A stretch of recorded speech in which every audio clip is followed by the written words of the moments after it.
Queridas irmãs, queridos irmãos, meus amigos, minhas amigas, é uma alegria poder compartilhar este estudo de Doutrina e Convênio 119 e 120, que faz parte do estudo anual que nós estamos tendo do Vem e Segue-me. E eu estou bem feliz de poder compartilhar tudo isso com você hoje. Essa revelação ela foi dada em Far West ao profeta Joseph Smith em 8 de julho de 1838. A igreja, naquela ocasião, ela estava com muitas dívidas e o profeta já tinha buscado várias formas de poder saldar todas as dívidas e então ele se dirigiu ao Senhor. A questão era quanto que o povo, quanto que os membros da igreja deveriam doar de dízimo. Antigamente, naquela época, qualquer doação era considerada dízimo. E então o Senhor deu esta revelação, que é a revelação de Doutrina e Convênios, seção 119. E a 120 também fala do dízimo. No versículo 3 e 4 diz assim: e este será o dízimo... Não, de novo, errei. Vamos de novo, me empolguei aqui, vamos de novo. E este será o início do dízimo de meu povo. E depois disso, os que assim tiverem pagado o dízimo, pagarão a 10ª parte de toda a sua renda anual. E isso será uma lei permanente para eles, para meu santo sacerdócio, diz o Senhor. Então, a lei do dízimo é a 10ª parte dos da nossa renda anual.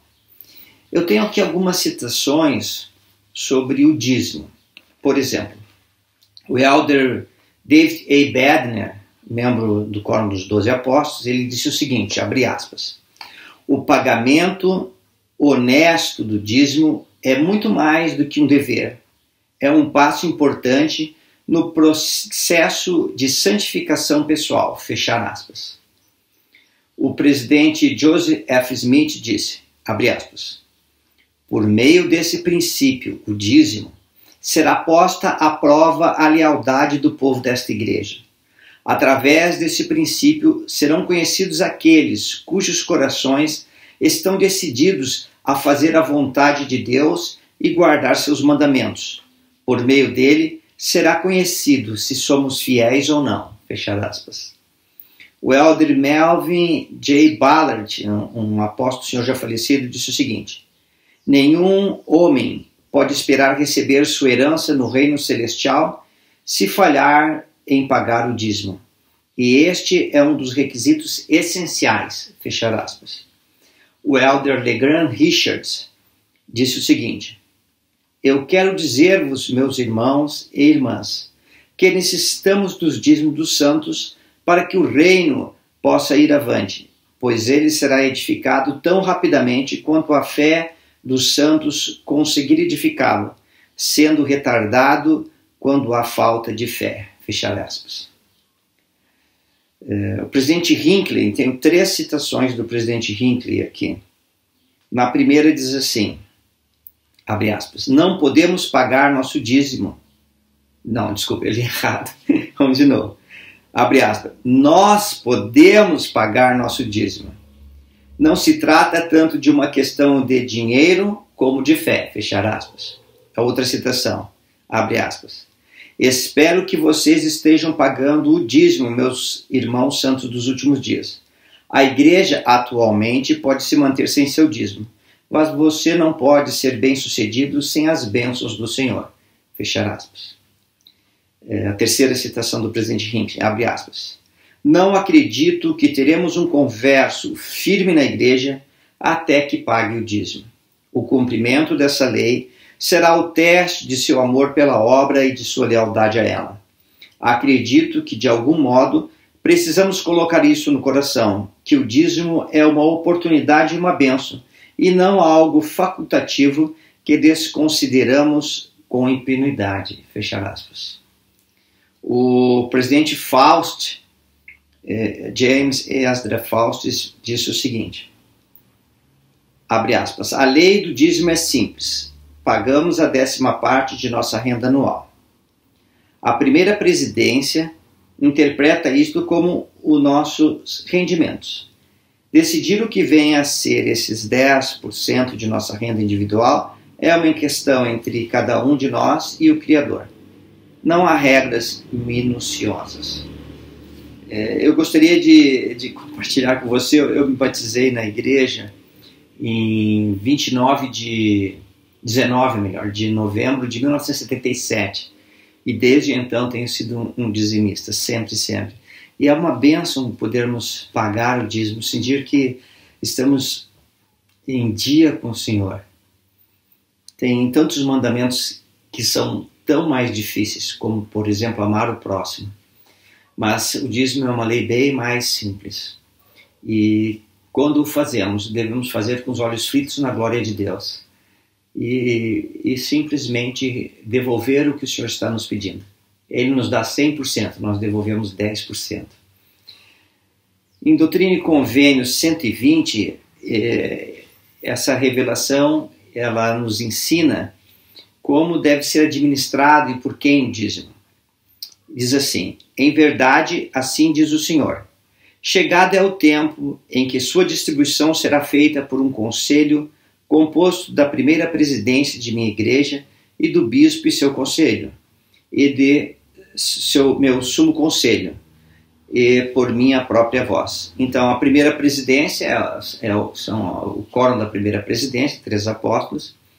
O bispo e seu conselho é o bispado presidente.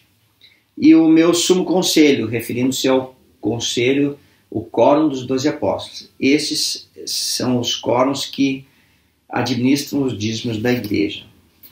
Eu tenho uma citação aqui do elder Robert D. Hayes, que é membro do Quórum dos 12 Apóstolos. Ele disse assim, abre aspas, de acordo com a revelação, os bispos são ordenados para manter o armazém do Senhor, para receber os fundos da igreja. Espera-se que tanto os bispos quanto os escritórios sejam pagadores integrais do dízimo que a... Desculpa, eu li errado, vou de novo. De acordo com a revelação, os bispos são ordenados a manter o armazém do Senhor, para receber os fundos da igreja. Espera-se que tanto os bispos quanto os escriturários sejam pagadores integrais do dízimo, que aprenderam a viver com prudência dentro de suas posses. Poucas horas depois de receberem o fundo do dízimo dos membros de suas alas e ramos, esses líderes locais transmitem os fundos diretamente para a sede da igreja. Então, conforme revelado pelo Senhor, o uso do dízimo é determinado por um conselho formado pela primeira presidência, o quórum dos 12 apóstolos e o bispado presidente. O Senhor declara especificamente que o trabalho do conselho será dirigido por minha própria voz a eles. Esse conselho é chamado de Conselho de Disposição dos Dízimos. É notável testemunhar esse conselho dar ouvidos à voz do Senhor. Cada membro conhece e participa de todas as decisões do conselho. Nenhuma decisão é tomada até que o conselho seja unânime.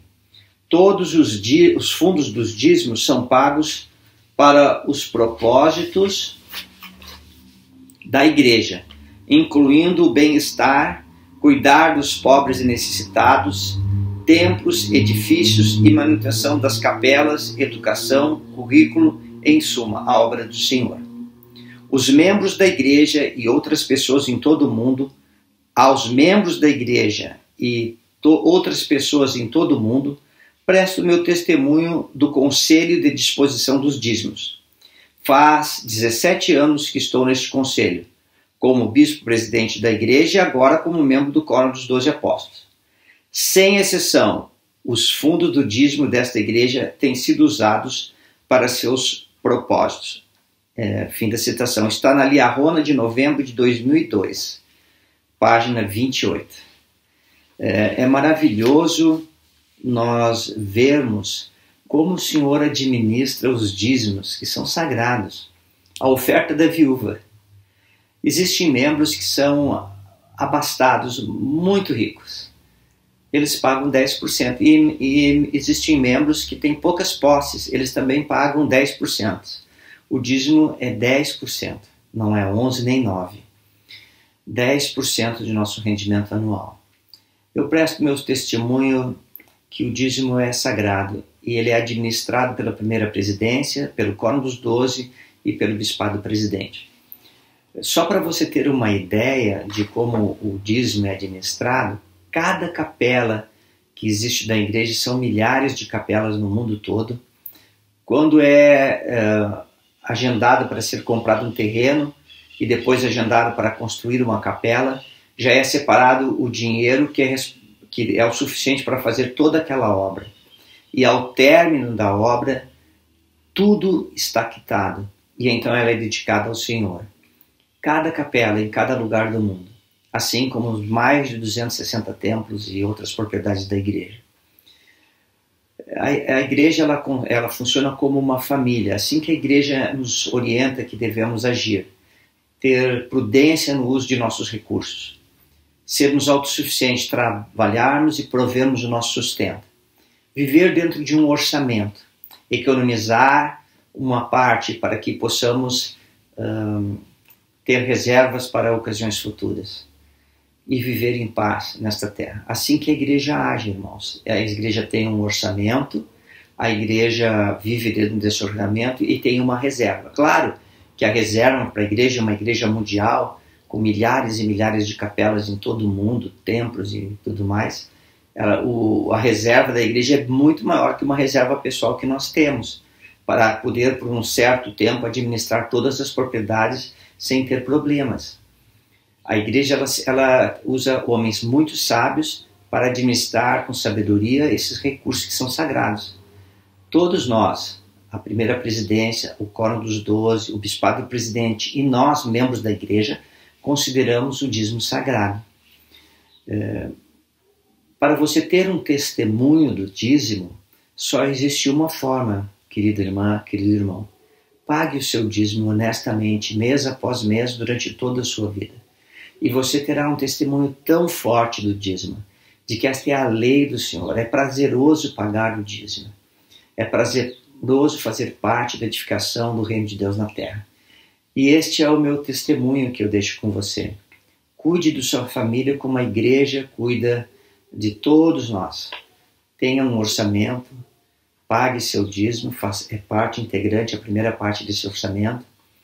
Viva dentro desse orçamento e tenha uma reserva. E você encontrará paz em seus assuntos financeiros.